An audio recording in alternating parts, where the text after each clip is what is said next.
This episode of the Downtown Rams podcast is brought to you by our proud sponsors, Thrive Fantasy, Built Bar, and ExpressVPN.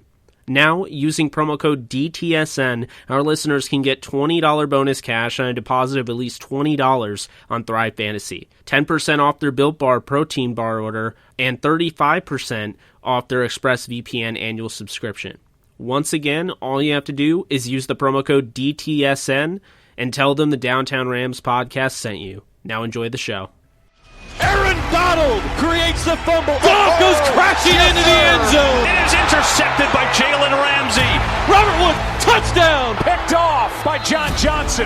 Touchdown, Tyler Higbee. Cooper Kupp plucks it out of the air. Henderson with a good run and a first down. Still on his feet. Touchdown, Van Jefferson. Everett in stride. Wow. LA will play for the Lombardi. All right, guys, welcome back to another episode of Downtown Rams. I am back. I've been gone for the past week and a half. And, you know, the week and a half leading up to Halloween is a very big deal to me. And I was very busy doing a lot of different stuff. That is my business. But Halloween is over, so I'm able to return to business as usual. And unfortunately, I'm making my comeback on a day that is it's rough. It's rough. The Rams played the Dolphins in Miami today. The game ended about half an hour ago. And unfortunately, we lost that game. The Rams lost that game 28-17. It was a nightmare. Halloween is supposed to be over, and yet I still feel like we're in the spooky season. So before I get into it, I mean, Jake, there's a lot of different ways we can go with this, but I think that the overall concern right now with Rams fans in this loss is Jared Goff. Jared Goff played horrible today, and there's no excuse for it. There's just no excuse for it. It was on him. There was probably a few plays, that our receivers didn't get the job done. I'm thinking right now of that Everett drop towards the end of the game in the fourth quarter. There's a couple plays like that, but overall, Jared Goff it was a nightmare. So what were your thoughts overall on that? Oh, man. My thoughts overall, the defense couldn't have played better. I mean, this might have been the best defensive performance of the entire season for any team. I don't think we can put into words how dominant this defense was. I don't care that Tua Tagovailoa is a rookie. They absolutely destroyed him. He threw a touchdown, no picks, 93 yards, 83.3 passer rating, right? Well, he was completely neutralized. And that running game, 2.2 yards per carry. They shut down Myles Gaskin and Matt Breida, and they didn't let Tua get anywhere. He didn't beat him with his legs. 25 carries, 55 yards. Oh, the leading receiver, since you asked for it, Durham Smythe with 2 catches for 16 yards, tied with Myles Gaskin's 3 catches for 16 yards. The Rams defense did everything that you would ever ask them to do. And on top of that, they forced 2 fumbles on Tua Tagovailoa. 2 of them. Aaron Donald got in there pretty much every play. They were just attacking him all game long. It was just a phenomenal performance from Brandon Staley's crew.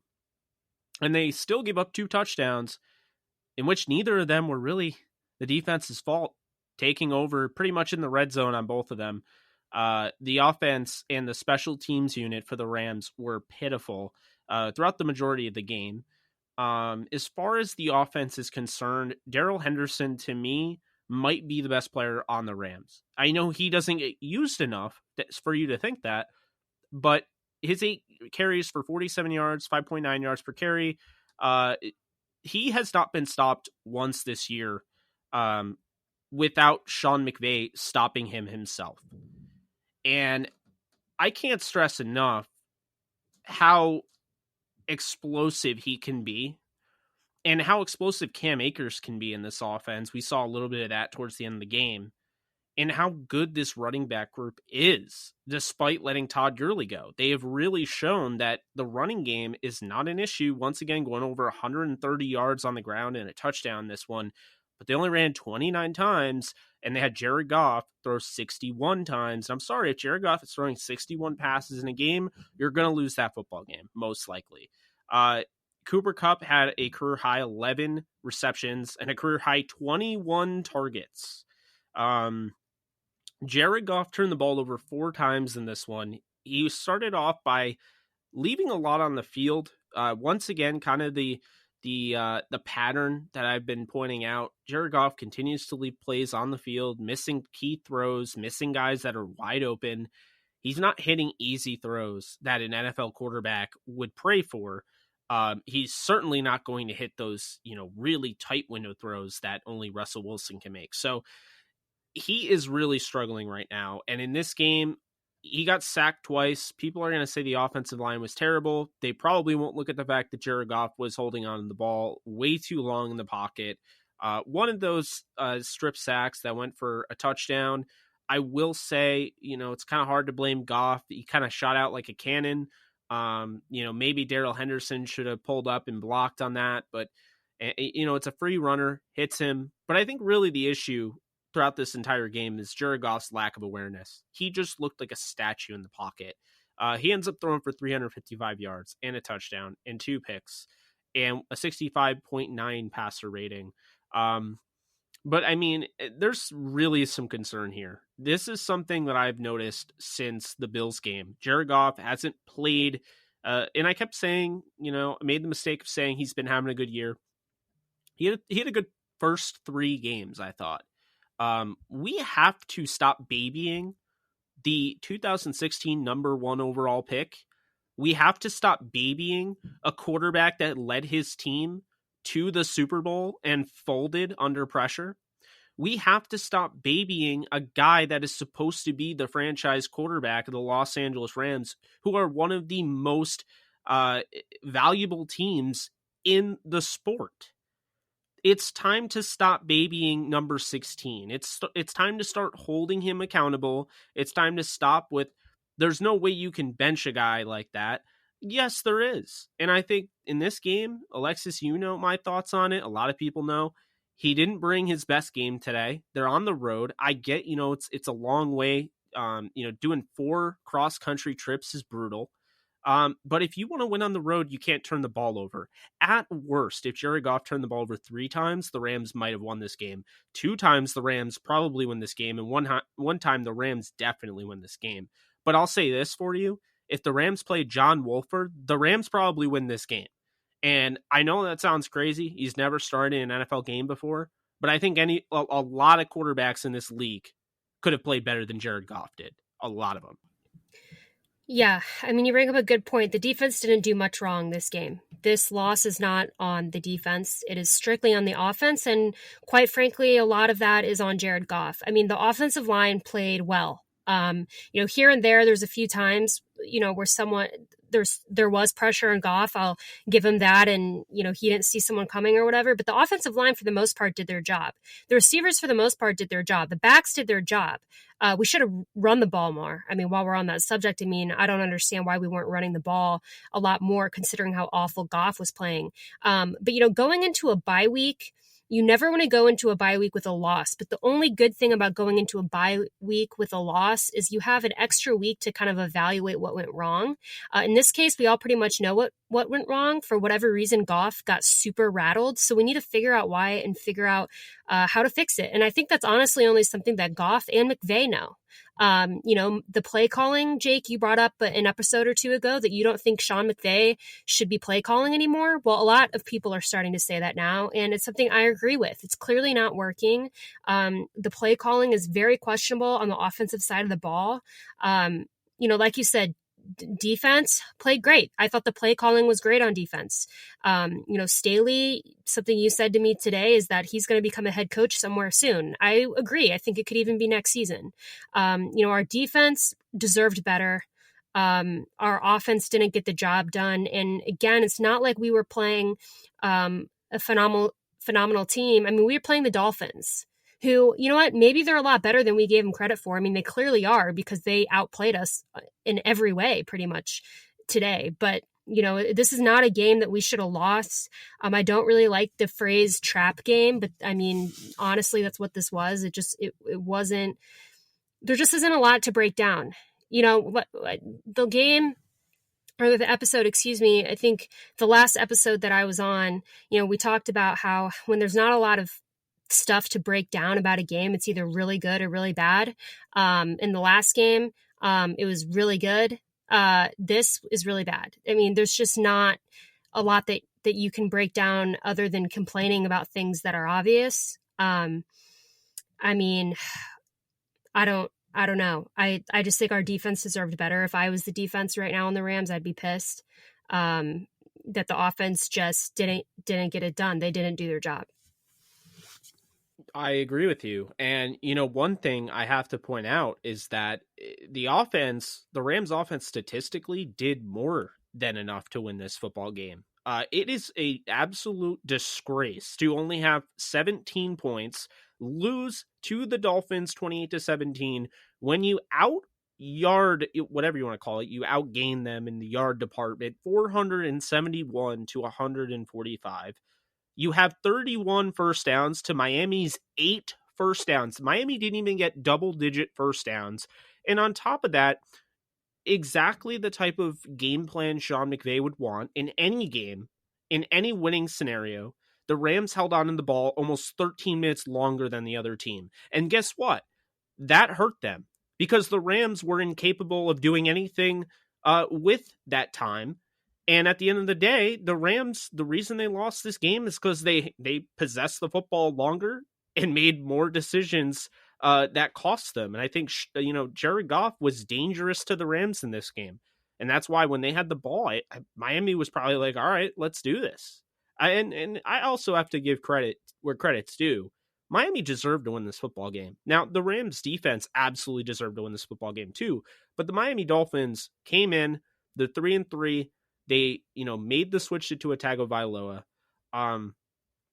Honestly, after seeing Tua, I don't want to be, mean to the guy because I'm not a huge fan of him. I like him.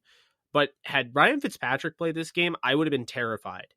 Well, I cannot even imagine because Tua Tagovailoa was fairly pedestrian, and I think that was really the type of game that Brian Flores' crew wanted to play. I think they wanted to make it easy on him. I think they wanted to let their defense kind of pin their ears back and go after Goff. I know you're going to hear constantly throughout the week, the next 2 weeks since the Rams are off this upcoming week, that this is the same defense that stifled Goff in the Super Bowl, but. No, I don't want Goff to come off easy like that. I don't want Sean McVay to get caught off easy like that. It's not just that. It's not just Brian Flores had a great game plan. There were open throws. Guys were getting open. They didn't stifle the Rams. Cooper Kupp still had 11 catches for 110 yards. Robert Woods still had himself a day, and they couldn't stop Darrell Henderson. So I don't want to hear that, I like Brian Flores, but I don't want to hear that, oh, well, it was the Super Bowl game plan. No, it wasn't. It was Jared Goff being in the pocket, having time, either holding on the ball too long or just flat out missing throws that any NFL quarterback should hit. And so I think when you look at that, you can't let guys off the hook. We have to stop babying Jared Goff and call it like it is. This is a fifth-year quarterback that is still making the same problems, the same poor decisions, and playing those same iffy games that keep the Rams playing down to their competition. He's still doing that his fifth year in the league, and he's still doing the same things he did his rookie year. And that, to me, is why I'm definitely concerned moving forward. Well, yeah. And listen, like you said, it's his fifth year. I mean, I've been hard on Jared Goff pretty much all last season. And last season, he had a little bit of an excuse. He had the offensive line that did not play well for 80% of last season. He doesn't have an excuse this season. He has all the tools he needs. He has a great offense. He has a great offensive line. So really what it comes down to, if it's not just him, then it's the play calling. But I think it's pretty much a combination of both. But listen, he is in his fifth year. This is his make it or break it year. We already gave him that huge contract, unfortunately, which clearly has proven to be not only probably too much, but also premature. So he has this season. If Goff continues to play this way this season, then the Rams need to have a serious discussion about what to do next. And, you bring up a point about Tua. I mean, I don't mind Tua. I wasn't that high on him. I think he's a good quarterback. I think he obviously has a lot to learn. I didn't expect him to play great today. It's his first NFL start. But guess what? He didn't have to. The Rams made it so easy on him. I mean, his defense, the Miami Dolphins defense, bailed Tua out, to the point where Tua really could have played terrible and they still would have won the game. So you know what? Good for him. He got a win. A win is a win. His first NFL start was a win. Congrats to but you know what? We certainly handed it to him. I mean, there's just no excuse for the loss today. I really don't even have a ton to say other than it was just a nightmare. And I don't want to overreact. I know a lot of people overreact, and we have 2 weeks to figure it out. But if it's not corrected in this bye week, it's not going to get corrected, because we're going to play teams that are a lot harder than the Miami Dolphins coming up. Yeah, and I do think, I like what you said. If it doesn't get corrected, I mean, we're going to get exposed in the second half of the year if it doesn't get corrected. But here's the thing. Okay, we talked about Jared Goff. I think we've really hit it home on that. I think people know where we stand on Jared Goff. We don't hate him. We don't want him to be poor. And me calling for him to be benched in this game was for this game. It was the fact that I thought from the get-go he came out and didn't look like himself, and I didn't want to take a loss because Jared Goff didn't have it today. This defense was playing too good, and I think John Wolford being in the game would have won the game. But here's the thing. The play calling is a severe issue.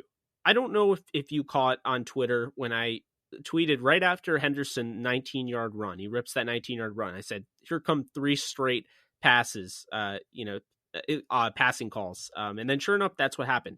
And it's just kind of a little bit of a barometer based on how easy it is to predict this offense. And that's the problem, is that Sean McVay over the years has gotten easier and easier to predict. I thought when he came in the league as a head coach in 2017 with the Rams, that offense wasn't easy to predict. I think the biggest Achilles heel for them was, of course, going back to what his Achilles heel was with Washington, was red zone play calling. But now I feel like more and more the play calling in general is an Achilles heel, and that's a problem. And here's the thing.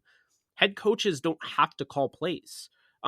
So what it comes down to is, I mean, if Jared Goff, if the reason Sean McVay won't give up his play calling to somebody, like O'Connell, is because he needs to be talking in Goff's ear pre-snap, then Jared Goff isn't ready to be an NFL quarterback, and we don't have a true franchise quarterback on this roster.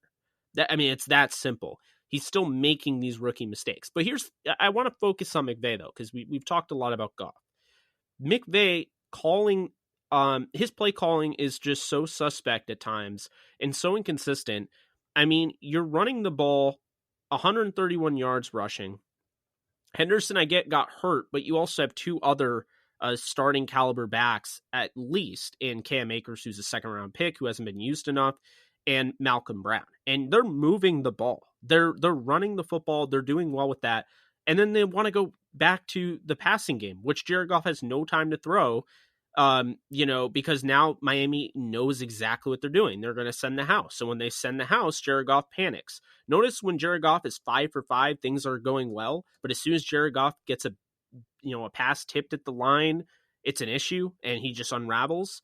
That's the problem. And so also another thing I want to point out before we go back to McVay, people were like, well, he's getting all these passes tipped at the line. Do you know why that happens?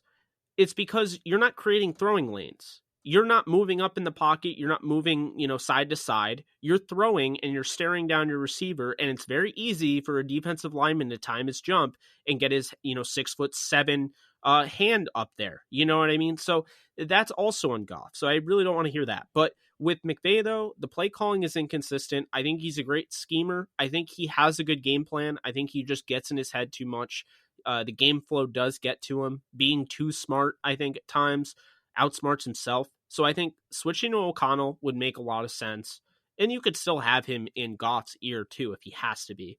But switching to O'Connell, I think, makes a lot of sense. And I think, decisions like kicking that field goal on 4th and 5, to me, those are decisions that I can't subscribe to. Because, well, you know why they did that? It's because they didn't trust their offense. You know what I mean? Well, I mean, I get that, but at the same time, kind of the fluke drop from Gerald Everett, that's just not really of his character. It's just not like him to have a drop that egregious. But I just felt like they were moving the ball on that drive, and they score a touchdown. One, if he catches that ball, and two, I think if they convert on 4th and 5. But I don't want to give them a pass because they moved on from Sam Sloman either. Because I think this all comes back to, one, things are going well, fine. Like the Todd Gurley thing, they'll get a pass for because Henderson, Brown, and Akers, it's a good backfield, and they're moving the ball. And as long as they run the football, they have success. So that's not an issue. But when you make a move like getting rid of your kicker, who, sent you to the Super Bowl and didn't kick like an easy one either, and you move on from him and you draft this rookie kicker who struggles, and then you bring in Kai Forbath, who, again, he's been pretty solid throughout his career, but he kicked one of the worst kicks I've ever seen. I cannot even believe that wasn't blocked. So again, that kind of goes back to not having Greg Zuerlein, which could, be said about most games earlier in the season. And, by the way, their special teams coordinator, the best in the business, Coach Bones. I'm sorry. Are they ever going to run another fake with Johnny Hecker ever again now with Bonamego? Bonamago's special teams is atrocious, and I feel like they've just regressed. They get lucky and they get bailed out because they have Johnny Hecker, who's an actual weapon as a punter. He's the greatest punter of all time. But, I mean, to give up that touchdown to Jakeem Grant, think about if they don't do that, if they stop him, the offense didn't move the ball at all. So if they stop him, you have to imagine that they end up with 21 points and the game's a lot different. So the special teams, I can't let that go. I think they absolutely nailed it on the defense. Brandon Staley has shown up and he is absolutely 100% the guy. Sean McVay made a huge move, a gutsy move to let go of one of the all-time greats in Wade Phillips, and it panned out. And Brandon Staley is ahead of schedule. This defense is maybe the best in the league, and their special teams coordinator and their lack of a kicker, and now, of course, Jared Goff, I think is really going to come back to bite them if this continues. And I think it might, because this special teams coordinator has consistently had his teams ranked in the bottom half or the bottom, quarter of the league. It's just not good, and it's not acceptable. No, it's not. And there's a lot to figure out. In a weird way, it's good we're going into a bye week, even though I don't like going to bye weeks off of losses. I think it's always good to go into a bye week with a win. But you know what? That's the way it goes. The offense kind of did it to themselves. Jared Goff did it to himself and the team. And we'll see how it goes. I mean, this is one of those things that the problem with this game, and what I said, I posted a video on Twitter before the game, is like, this was a game we really needed to win, because there's a lot of games coming up at the end of the season that are going to be toss-ups. They're going to be games that are going to be tough, and we'll either win them or we'll lose them. But guys, we're in the NFC West. Like, this is not, we can't just afford to go into games like this and not win. I mean, we have Seattle, the 49ers, and the Cardinals, who are all playing well. They're all playing well, and they're honestly all in an upward trend, in my opinion. They've been getting better. We really kind of need the 49ers, I guess, to beat the Seahawks today, so we have a chance to kind of still be in it. But like, it's unacceptable to lose a game like this. It puts more pressure on the team to have to win the tougher games later on in the season. Not that that's something that we can't do, but it's frustrating. It's really not good, especially being in the NFC West. I really don't have anything else to say about the game. Honestly, it was not fun to watch. It was a disgrace. It was not a game that we deserved to win. We deserved to lose, and we lost the game. And that's the way that it goes. Congrats to the Dolphins. Congrats to Tua. And it's a shame. And the Rams should sit with this feeling on their flight home. They really should. And they should hope that somebody figures something out, and that they can regroup and come back better after the bye. Yeah, and I think, part of the problem is the Rams got away with those wins, against Chicago. I was saying that, Goff struggled. I felt like the offense could have done a lot more. I think I texted you, the Rams should have beat the Bears by they should have won 42-10. The game should not have been as close as it was. And, the 49ers game, it's just the lack of offensive They just have not been able to be the offense that they have on the field. Their personnel, there's no excuse with that offensive line, the way it's playing this year, the way they've been able to run the football, and then having Robert Woods, Cooper Kupp, Van Jefferson, Josh Reynolds, Tyler Higbee, Gerald Everett. There is zero excuse for this offense to be middle of the league and probably dropping after this week. It's just, there's just no excuse for it. They have way too many weapons. I've said it before, I'll say it again. I don't know how much better Jared Goff is than a Mark Bulger, than a Sam Bradford, than Rams quarterbacks before him, because Jared Goff, his entire career since McVay has taken over, has been in a great system. He's had weapons galore. He's had an offensive line, except for, you could argue last year was a bit of a down year. I mean, Sam Bradford would have killed to have Robert Woods and Cooper Kupp throwing. Like, he was throwing to Kenny Britt and Brian Quick. And, I mean, that's the thing. It's like, when I hear, like, people want to make all these excuses, like, that's fine. It's totally up to you. Like, I mean, I'm not, trashing your ability to say your piece, but like, we need to call it like it is. When someone is struggling, like the way Jared Goff is struggling over the last 3-4 weeks, I think you have to call them on it. When Sean McVay is struggling over the last 3 or 4 weeks of play calling, this team has not looked good since Buffalo on offense. And they need to get that fixed. For those of you who don't know, coming off buys, Sean McVay in 2017 went to New York. I actually went to the game to New York against the Giants, 51-17 victory. In 2018, they had a little bit of a problem getting going. They started off flat against Detroit, but in the end, they took over with a 30-16 win on the road. In 2019, they lost a game in which they absolutely could have won against the Pittsburgh Steelers on the road, and they lost 17-12.